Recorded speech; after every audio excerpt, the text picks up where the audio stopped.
Hello, this is Olivia, and welcome to my channel, Justice in Her Hands, with a new original story. Let's begin. The ballroom doors breathed cold air when we stepped in. That hotel kind that smells like citrus and money. Light scattered off crystal chandeliers and flashed across faces I did not know. Faces that looked like polished coins. My heels clicked too loud on the marble, and my knees felt a little watery, the way they used to when fire drills interrupted math class, and I had to shepherd 30 restless kids outside. A violin loop threaded under the bashes from hidden speakers. Champagne hissed. Laughter rose like steam. I tugged my thrift store dress smooth and pretended it was silk. Brandon spotted me from across the room and lifted his chin the way he does when he wants to be seen doing the right thing. He glided over with that new city swagger and a tailored jacket that probably cost more than my car. "Mom," he said, leaning in for a photo-perfect hug that barely touched my shoulders. His cologne was sharp, metallic sweet. Now you'll see what real achievement looks like. The smirk was quick, but it landed. I smiled back like I didn't feel it, like it didn't sting. June's hand found mine, a small squeeze. "Breathe," she murmured, eyes skimming the room the way a hairdresser studies a mirror, seeing everything. In my purse, the envelope edged against my palm. Paper can feel heavy when it carries the truth. I pressed it down, as if that could quiet my pulse. I had learned over long, quiet years that there is a difference between being kind and being silent. Tonight was asking me to choose. The host, a man with perfect teeth and a voice dipped in honey, welcomed everyone to celebrate Brandon Carr, the self-made visionary. The words pinged around the chandeliers. Self-made. I could taste the bitter of them, right at the back of my tongue. I remembered the winter I sold my ring set to keep the lights on after I co-signed his first loan. The letter from the bank with my name first. The way my heart clamped the day a payment missed, and my house felt suddenly smaller, thinner, fragile as eggshell. Those memories sat beside me like uninvited guests. Brandon worked the room with quick, glossy smiles, collecting handshakes, a little bow here and there. When his eyes skimmed past me, the air turned colder. I wasn't here as a mother. I was a prop, a story beat for his highlight reel. My cheeks went hot and then, oddly, cool. I thought of the old me, the one who apologized for taking up space, who laughed small when jokes landed too sharp. She was still inside me, but she was not driving tonight. June nudged my purse. "Do you have it?" she asked, barely moving her lips. "I do." "And your voice?" I swallowed. "Working on it." The host lifted a hand. The band cut off on a dime. Conversations settled like confetti hitting the floor. "Friends," he sang out, "every legend begins with someone who believed in them. Brandon's story is no different. Please welcome the woman who inspired his climb, his mother, Ms. Linda Carr." Chairs scraped, heads turned. 1,000 watts of light found me, and the heat licked my skin. My mouth went dry, and then a small, steady calm clicked into place like a seatbelt. I stood, feeling the room swell on my spine, and reached into my purse. The envelope's edge was cool, and beneath it, the little drive in the coin pocket pressed a hard dot into my fingertips. I stepped toward the aisle, toward the stage where Brandon waited, smiling for the cameras. I smiled back, my heart beating slow and deliberate now. Kind or silent? Prop or person? I chose. Don't forget to subscribe to the channel and comment where you're watching from. The stairs to the stage were shallow, but they felt tall, each one pressing heat into my calves. The microphone smelled faintly like lemon cleaner and breath mints. Brandon stood near the wings, smile tight, eyes warning. The host rested a supportive palm between my shoulders, as if guiding a skittish horse. I thanked him, and my voice came out steadier than my ribs felt. "I'm Linda," I said, the word filling the speakers and slipping around the chandeliers. I was asked to share how my son's story began. A warm ripple of polite sound. People lifted their phones. I could see the camera red lights blinking like tiny hearts. "Brandon has always been charming," I continued. And that part was true. When he called me last spring with a plan, he sounded like the future. At the edge of the stage, Brandon's jaw twitched. He needed a co-signer for a business line. He said it was for inventory and equipment. He said it would make us both proud. I slid the envelope from my purse and felt the whole room pay attention the way classrooms do when you raise a test key. Paper whispered as I unfolded it. "This is the statement for that line. It has my name on it because I believed. And these," I lifted the stack, "are the charges." The screen behind me, big as a billboard, showed a looping gold logo. I glanced at the AV desk. June was there already. God bless that woman, handing the small drive to a technician with a headset. He looked to the host, then to Brandon, uncertain. "Go ahead," I told him, keeping my voice gentle, almost apologetic. "It's just a copy of what I'm holding." Brandon took one step toward me.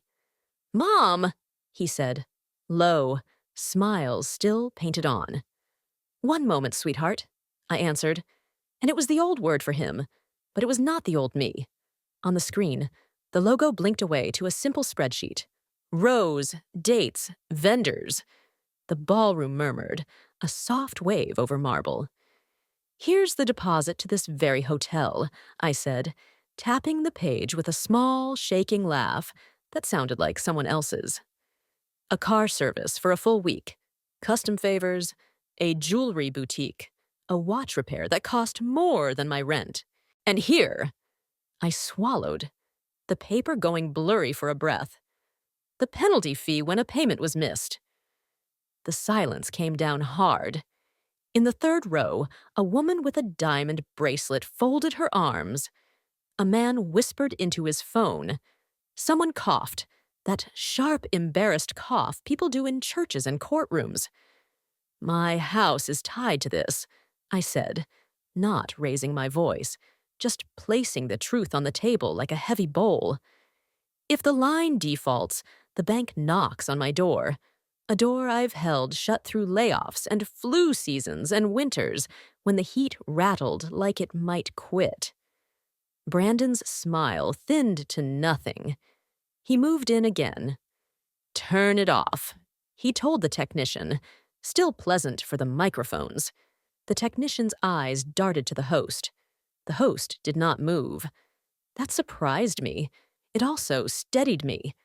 I inhaled. I could taste metal. "I was asked to talk about beginnings," I said, finding the room again. "So I'll add this. Beginnings are expensive, not just in money, in trust, in names signed, in mothers who sell wedding rings and don't say a word because they love their child more than their comfort." My hands stopped shaking. It was as if my bones remembered how to hold me up. I looked at Brandon then, really looked, and I didn't see a villain. I saw a boy who learned that applause can be louder than a conscience. I felt the ache of that. The shame, yes, but also the ache. "Here's my boundary," I said, and the microphone caught the softness and made it ring. "No more using my name. No more celebrating with money that can take my roof. Tonight, I'm asking for one clean thing." I lifted the last page. A signed agreement template June's paralegal niece had drafted for me. Simple, plain. "Release me as guarantor. Shift the obligation. Stand on your own 2 feet for real." A gasp. Not dramatic, just human. The kind people make when a tight shoe finally comes off and the foot hits cool tile. Brandon's face flickered. Fear, calculation, something like injury. He reached for the mic. I did not step back. June, from the side, raised a hand like a quiet referee. The host lifted his eyebrows toward Brandon in a tiny professional warning. Do not wrestle your mother in front of donors. I could feel the room leaning forward, hungry and uncomfortable. I could feel my heart settle into a slower drum. I had not destroyed him. I had named the cost. I had asked for a path that wouldn't burn my house down to keep his candles lit. Now came the choice that wasn't mine to make. The microphone felt heavier now, as if someone had tucked a stone inside the grill. The screen behind me held steady on the spreadsheet, its little gray cells calm and factual, like a nurse with a clipboard. The host, Miles Harrington, the kind of man whose pocket square could probably pay my light bill, tilted his head toward Brandon with a courteous little, "Your turn?" gesture. Brandon was still smiling in that photo smile way, but his eyes had gone glassy. For a second, I saw him at 9, when a popfly smacked his lip at Little League, and he tried not to cry because the whole bleacher was watching. My chest pulled tight. Love is a complicated animal. It claws, and it holds. Mom, he began, voice smooth. We could have discussed this privately. He faced the audience, palms open. My mother is wonderful, but there's context missing. Growth requires optics. Events like this build confidence. The line is temporary. A man near the front row, lean, tan, gray hair swept like a magazine ad, lifted a hand without waiting his turn. I'm Warren Dalton, he said, loud enough to challenge the acoustics. We were prepared to place an order this quarter. If the line sits on your mother's house, that changes my calculus. The word calculus sliced the room thinner. Heads pivoted. Several phones lowered. Brandon laughed, small. We're finalizing independent financing, he said. Miles didn't blink. To clarify, he said gently, independent as in not guaranteed by family. The audience actually hummed.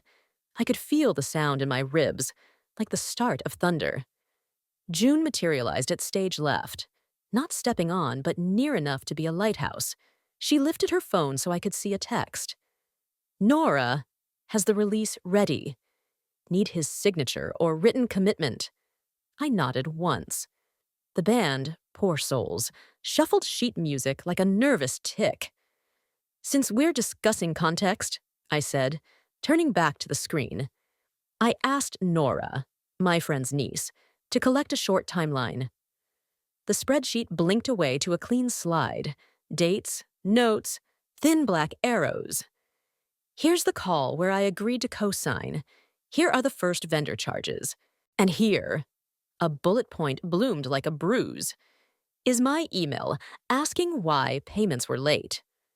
Another click, and a clipped audio file played through the speakers.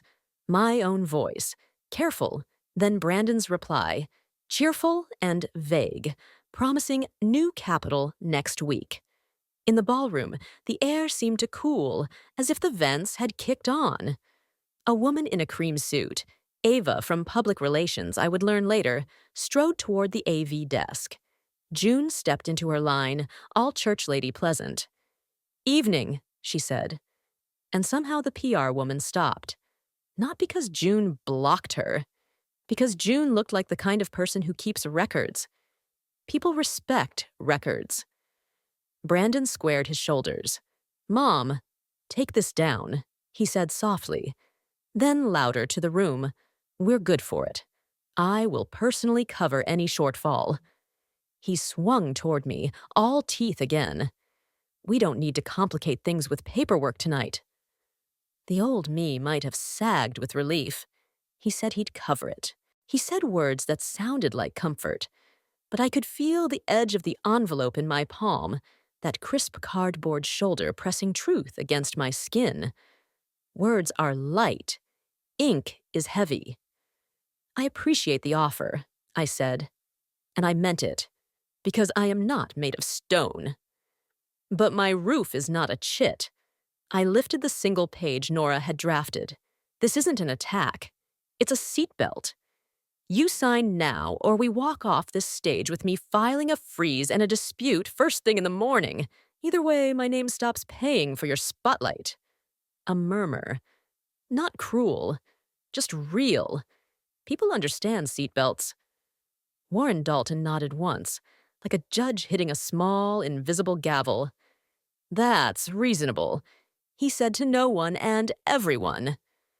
A sponsor rep near the bar folded a cocktail napkin and tucked it into a pocket, as if he'd just added a new line item to a mental list. Liability. Brandon's smile wavered.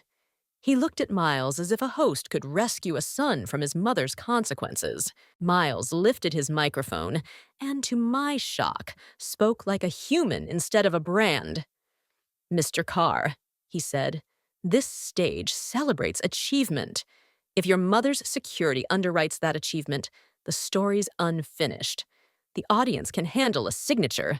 We've got pens. Silence. Then the tech handed me a pen. It was warm from someone else's hand. My heart beat slow, deliberate, like a drum in another room. Brandon stared at the paper, jaw working. He could sign and be brave for real. Or he could refuse and let the room decide what kind of success this was. I did not rush him. The light burned the top of my shoulders. My shoes bit into my toes. The paper did not tremble. The pen was warm, like it had been waiting for this moment. Brandon's fingers hovered over the paper, and I could hear that faint ballroom hush, the sound of perfume and breath, and people trying not to blink. He lifted his chin and tried a half laugh. We'll handle this tomorrow, he said. No need to dramatize. His smile tugged at me the way a rip current tugs a swimmer. Steady, invisible, dangerous. Miles's voice came velvet and firm. Tomorrow begins with what we do tonight. He angled the mic so it did not hiss. Mr. Carr, Ms. Carr has presented a reasonable safety measure. June slid closer to the stage edge, a folder tucked like a hymn book under her arm. 2 copies, she mouthed to me. I could feel my pulse in my wrists. I could also feel my old reflex waking, the one that wants to make it easier to say, fine, let's talk later. I don't want to embarrass you. Love will do that. Love will hand you a pillow when what you need is a backbone. A man in the front, Warren Dalton, cleared his throat. For what it's worth, he said, my shop cannot proceed on terms that include Mom's roof. If you sign, we're still at the table. If you don't, we're out. He said it like he was reading the weather. No malice, just climate. Brandon swallowed. His eyes flicked to the sponsors' row, to the camera crew, to a woman in cream, Ava from Public Relations, whose smile had gone tight at the edges. This is a celebration, he said, but the microphone picked up the tin in his voice. Mom, I'll cover anything. Please don't. I set the paper on the podium. The lamp threw a small island of light over my name and his. This is not punishment, I said softly. It's a release. You wanted me here to witness your success. I am. I'm witnessing you stand on your own. I slid the pen toward him. He looked at me, and for a heartbeat, I saw the boy who used to fall asleep in my lap on Sundays, his lashes stuck together from swimming too long. My mouth tasted like pennies. My shoulders burned where the lights kissed them. I felt both the ache and the iron at once. Miles extended a hand, open but not pleading. We can have 2 witnesses, he said, to honor the moment properly. Fine, Brandon said. The word dropped like a marble. He took the pen. His signature began neat and then went jagged around the middle of his last name, as if the line had hit a pothole. Miles signed as witness. Warren signed as witness. June passed the second copy, and they did it again. Paper made that small, confident sound. Scratch, lift, dot. A technician leaned in and quietly photographed each page with a tablet. The room did not break into applause. It exhaled. It was louder than clapping. A sponsor rep nodded to me like we were equals. A waiter appeared with water that tasted like the idea of mint. People who had not looked at me before now met my eyes. Not pity. Recognition. It stung and soothed. Brandon leaned closer, the smile gone. "You never believed," he whispered. Not for the mics. Only for me. It landed at the base of my throat. I could feel tears press but stop. "I believed too long," I said, and the words surprised me by how gentle they were. Ava stepped to the center with a tight, glassy grin. "Thank you, Linda," she said, aiming to pivot. "And now back to—" Miles lifted a palm. "One logistical note," he said, and I could have hugged that man. "Council will email the bank tonight with the signed releases. A call verifies in the morning. Until then, expenditures pause." He turned to Brandon. "Yes?" Brandon's jaw flexed. The band waited like statues. From the side, June's phone lit up. Nora confirming the scanned copies had been sent. Certified notice queued for dawn. Freeze forms drafted. June flashed me a thumbs up small enough to hide in a smile. In the third row, Warren spoke again. Almost conversational. "We remain interested," he said. "Once independent financing is confirmed, my team will want a clean cap table and written proof of the guarantor release." Heads bobbed, murmurs like a tide. The screen behind us slid to a neutral holding image. The company crest, the date, a polite promise of a program resuming shortly. In the hush, I felt something shift inside my ribs, like a window finally opening in a house that had gone stale. My toes throbbed in my shoes. My hands were steady. A stage manager gestured. We stepped aside. Brandon plastered on a smile for the cameras, but when he turned to the teleprompter, the words didn't catch. He was looking for a lane. He had lived on lanes built by my yes. Tonight I handed him the road and walked back to my seat. June sat, knees touching mine. "You did it," she whispered. When I let out a breath, my body trembled the way it does after a near miss on the highway. Safe, but aware of how close it all was. As the lights shifted to low gold, I felt phones buzzing along the sponsor row. Consequences had put on their coats. They were not leaving. I felt the stage lights cool on my shoulders as we stepped into the wings, like stepping from afternoon sun into a church hallway. The carpet back there was thick and tired, the kind that swallows footsteps.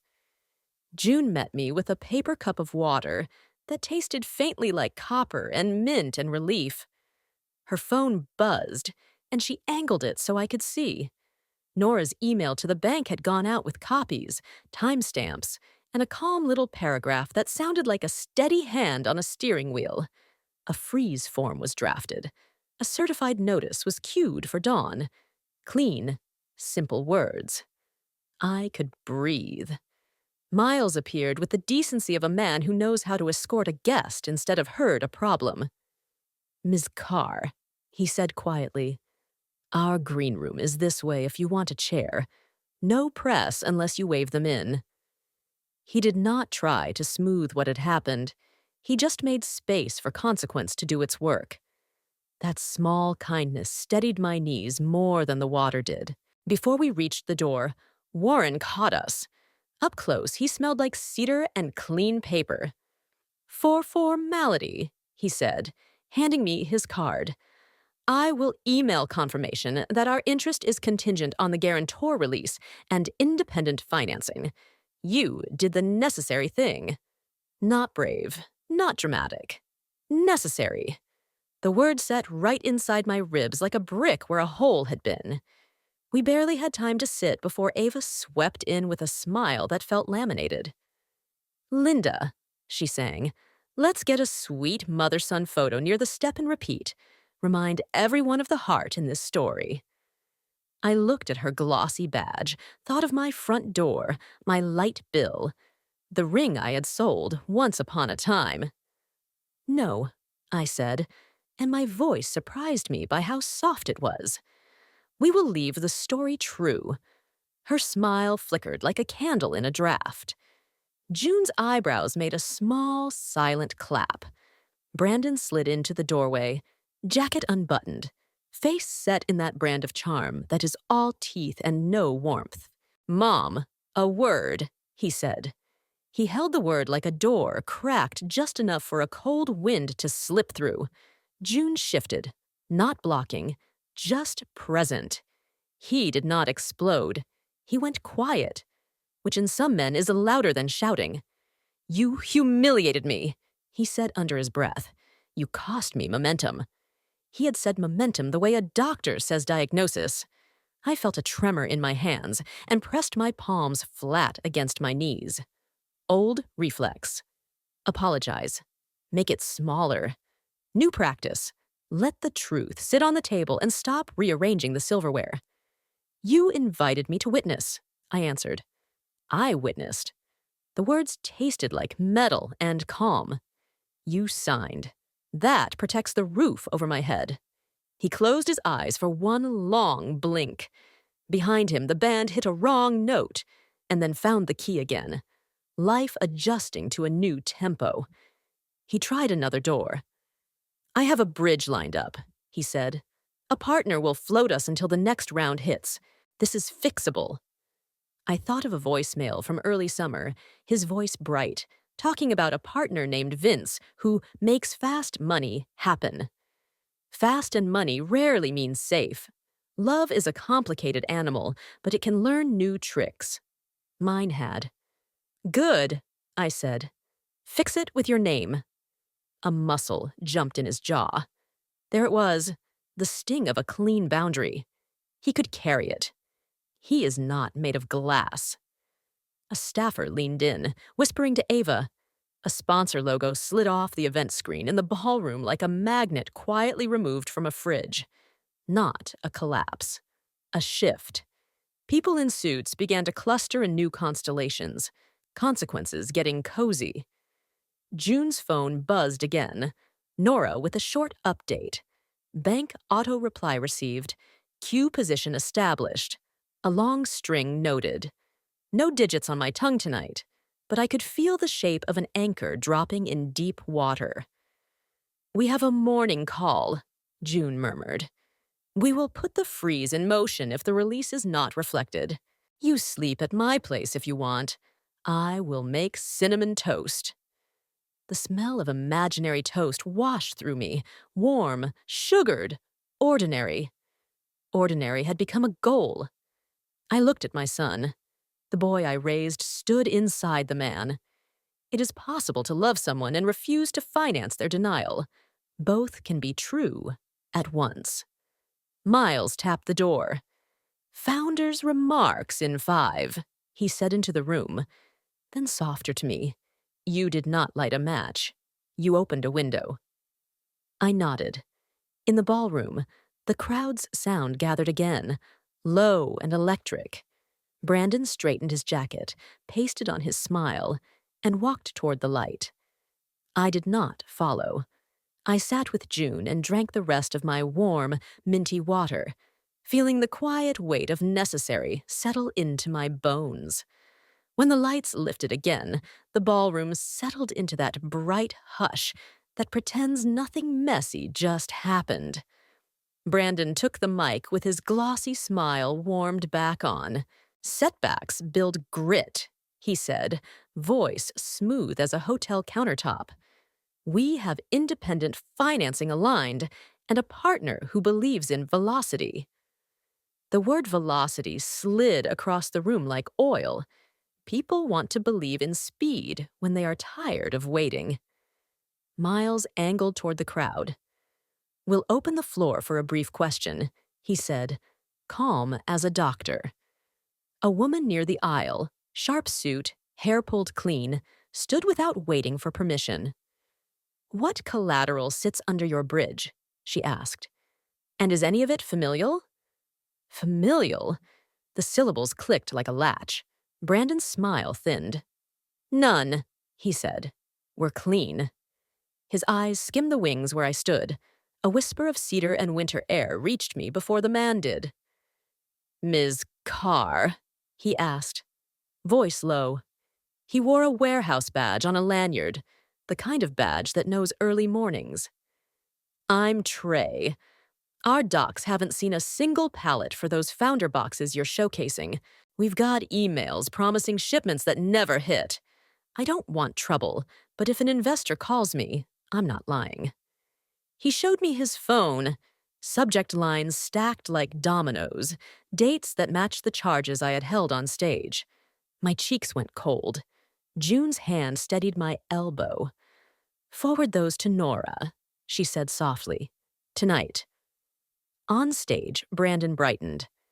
Please welcome our growth partner, Vince Harmon, he announced. And a man with cufflinks that caught the chandeliers climbed up like he owned the steps. His handshake to Miles was practiced, eyes hot with calculation. We accelerate honest stories, he told the room. The bridge closes this week. My stomach dipped at that word bridge again. Vince leaned to Brandon, lips barely moving. I did not mean to hear, but I did. Move the pre-pledges tonight, he murmured, before banks wake up. Keep optics warm. Old me would have looked away, convinced I had misheard. New me filed the phrase like a shell casing. June was already tapping her phone. Nora, she whispered, we need the after-hours fraud line number. The reply came back fast. June's eyes found mine. We can lodge a warning now and attach the release. It plants a stake.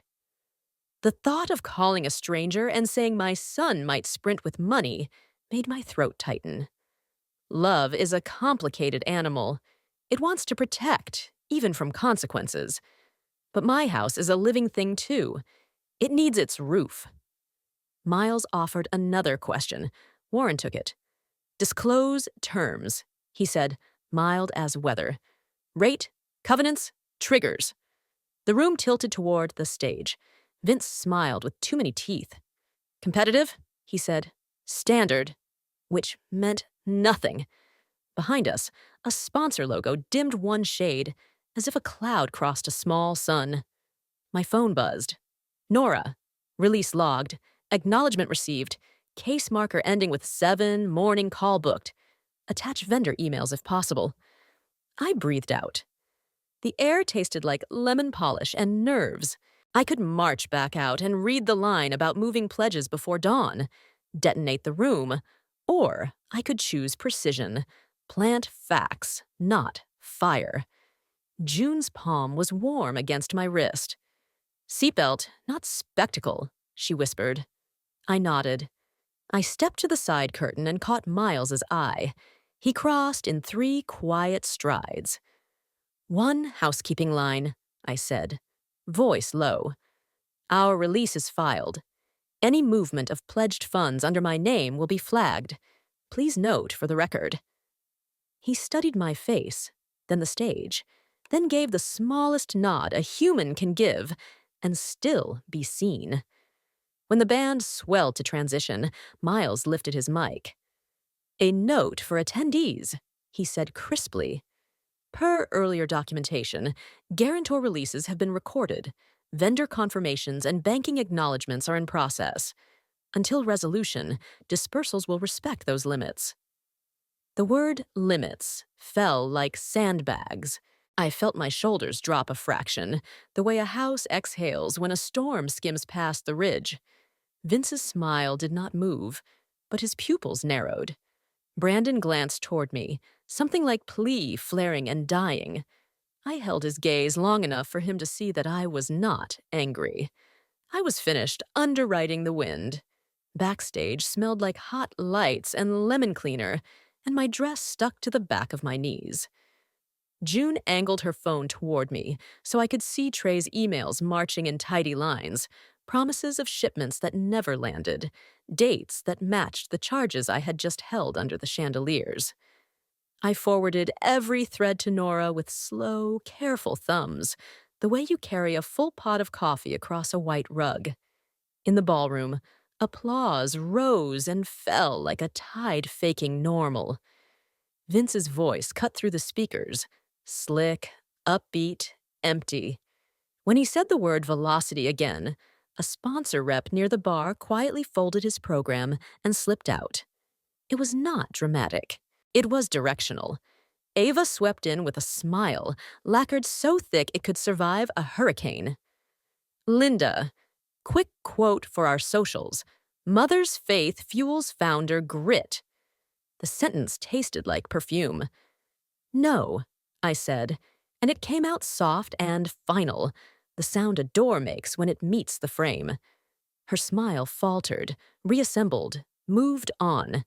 Brandon appeared in the hallway, jacket open, cufflinks flashing like small sirens. "You win," he said under his breath, and for a second the boy peeked through the man, tired and stung. Love tugged at my ribs. Habit told me to pad the blow. I did not. "No winners," I answered. "Just roofs and names." He looked past me to June, then to the green room where Miles was conferring with a stage manager, and I could feel him searching for a softer angle, a door left unlocked. There was not one tonight. My phone buzzed. Nora again. Acknowledgement logged. Morning call confirmed. Release processing in queue. Attach vendor emails. Record any attempt to move pledged funds. I pictured my front steps in early light, the paint a little chipped, the pot of petunias I keep anyway. A house is a living thing. It knows when you finally choose it.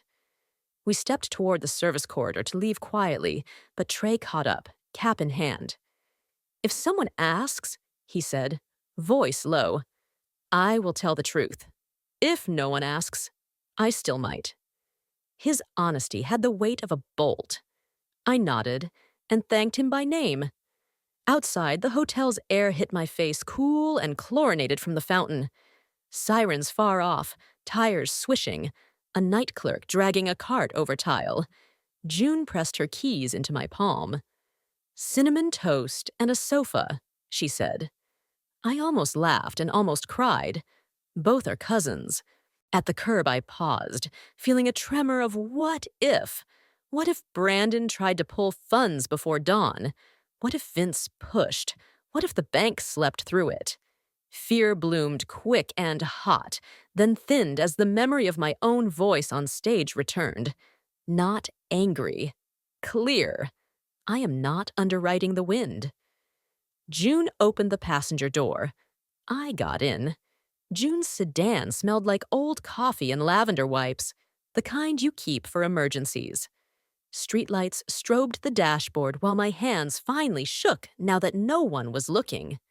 At a red light, June tapped speakerphone and read the after-hours number Nora sent. A woman with a calm, end-of-shift voice answered. I gave my name, my release, the case marker Nora logged, and a clear line. Any movement tied to my guarantee must trigger review. Saying it out loud felt like sliding a deadbolt. We pulled into June's driveway, gravel crunching like ice. Inside, her kitchen was warm and ordinary. Butter hissed in the pan. Cinnamon bloomed. I forwarded Trey's emails to Nora and saved every file twice, cloud and thumb drive. Then wrote down exactly what Vince had said, the time, the chandeliers, the angle of his cufflinks catching light. Facts, not fire. My phone buzzed. Brandon.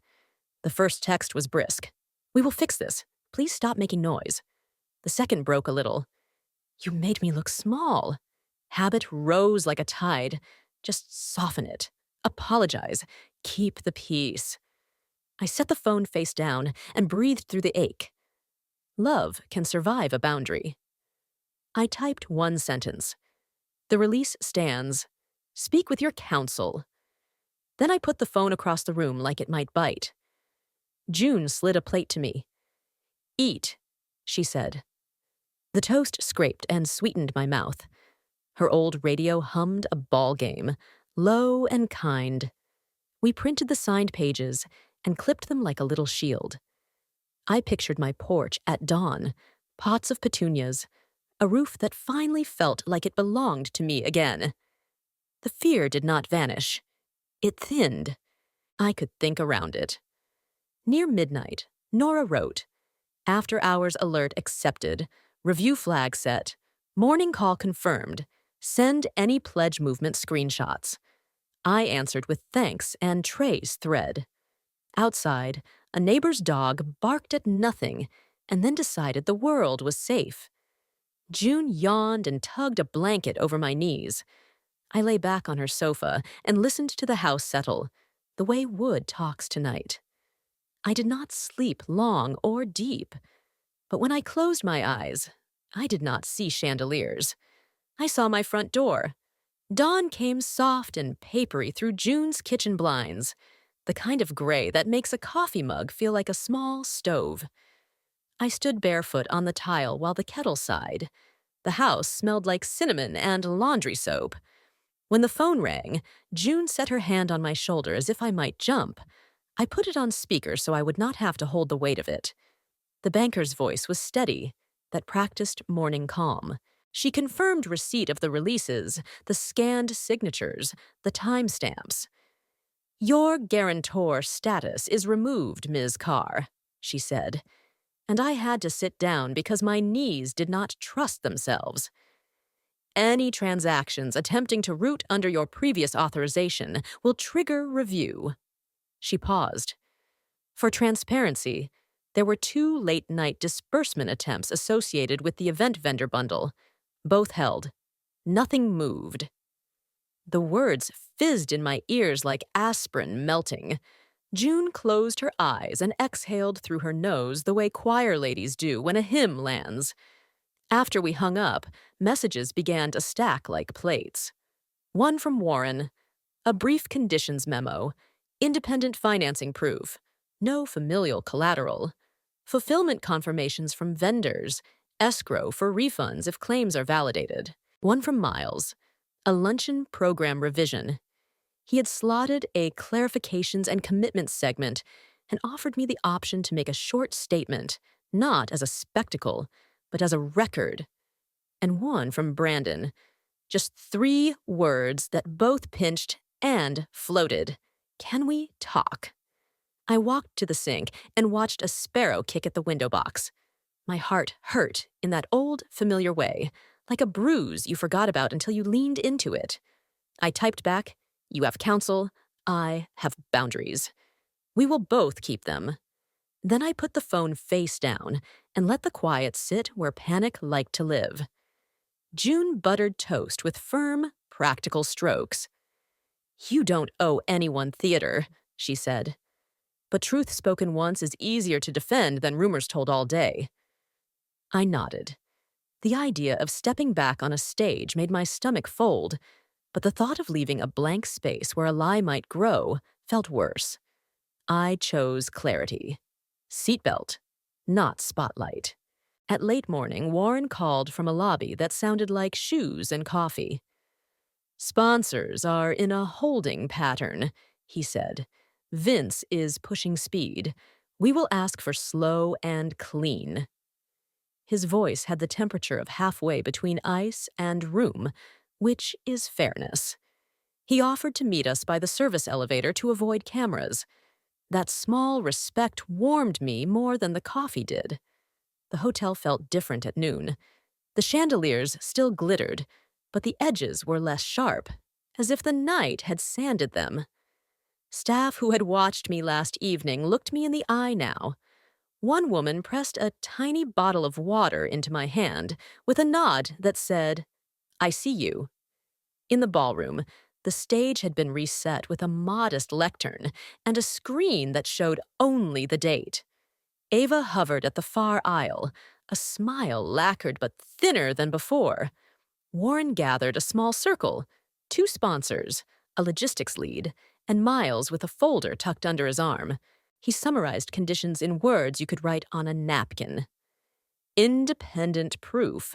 No mother's roof. Real goods moving. Escrow if they did not.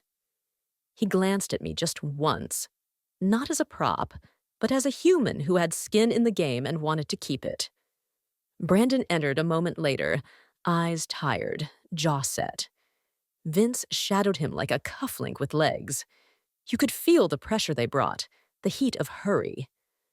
Miles lifted the microphone and, with the same velvet firmness he'd shown last night, explained the new shape of the program. Clarity first, he said. Then, commitments. He offered me the lectern. I felt the nap of the carpet under my shoes and the steadiness of the little water bottle in my palm. My hands were not shaking. I did not plan a speech. I planned a line. I stepped into the light that was gentler than last night's, and I said, "My name is Linda Carr. I have been released as guarantor. The bank confirmed this morning. Any use of my name has stopped. That is the whole of it." I let the quiet be quiet. I added only, "I have forwarded vendor correspondence and will cooperate fully with any reconciliation. I will not discuss my son's business beyond that." The room did not gasp. It realigned. Sponsors jotted. Warren nodded once, gravely. Vince's smile froze a hair too long. Brandon looked at me the way a person looks at a hill he did not realize he would have to climb. I loved him. I did not move the hill. Miles's voice settled the room like a hand over water. Clarity. Then commitments. Warren laid out the conditions again in plain English. Independent financing, no family collateral, proof of fulfillment, escrow for refunds if vendor claims hold. The words felt like rails laid across a marsh. Either we cross clean, or we sink. Vince stepped forward with that polished grin that never met his eyes. "We can accept most of this framework," he said, "but we need velocity. Pre-pledges should move now to maintain heat." Heat. There it was again. The sales pitch as a weather report. The sponsors went still. I could hear the hotel air vents breathing. Miles glanced at the side aisle.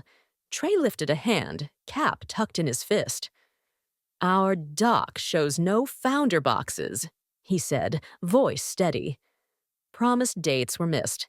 If pledges move before goods, you'll be paying for air." His honesty made a small steel sound in the room. Warren turned to Brandon, not unkind. "This is your moment," he said. "Choose clean."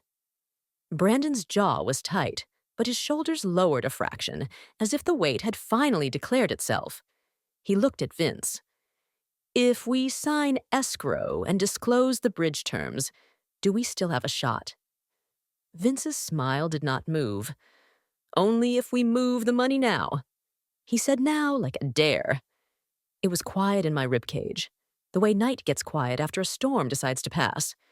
I did not speak. Seatbelt, not spotlight. June's fingertips brushed the back of my hand, here and only here. Brandon picked up the pen. He signed the escrow memo. Warren's counsel slid across the lectern. Then the term sheet addendum with the no family clause in simple, stubborn ink. He cleared his throat and faced the room without the grin. "I called what we were doing self-made," he said. It was not. My mother believed too long, and I hid behind that belief. I will not anymore. He swallowed. "We'll disclose the bridge. If terms are not standard, we walk." He said walk like it would blister. Vince's eyes flashed cold. "You are tanking momentum," he hissed, quiet enough to pass for coaching. Brandon did not step away. He looked smaller and truer. "No," he said, and the word had weight. "I am ending it." The sponsor's brow loosened. Someone exhaled the way people do at funerals when the eulogy finds the exact name of a grief. Miles nodded to the tech. The screen changed to a short slide. Escrow initiated, release confirmed, vendor reconciliation underway, pledge transfers paused pending fulfillment. Flat, decent words. The room shifted on its feet, then stood a little taller. Brandon turned to me, not for a camera, but for a life. "Mom, I am sorry," he said into the microphone, then set the microphone down so the next part belonged only to us. "I am sorry," he said again, quiet. There was a salt sting at the back of my throat. I did not offer rescue. I offered a boundary that could hold a bridge. "Make it right," I said, "with your name." Vince left without shaking hands. Warren stayed. He extended his card to Brandon, not as a prize, as a map. "Slow and clean," he said. "Or no." Brandon nodded like a man who had finally found the hill, then started climbing. Afterward, staff I had not met pressed water into my palm, small nods tucked into their fingers. The before and after lived side by side. Last night I was a prop. Today I was a person with a roof that would not be sold for confetti. June looped her arm through mine. "Cinnamon toast again?" she asked. I laughed, the sound fragile and whole. Outside, the noon heat felt ordinary. Ordinary, I learned, can be stunning.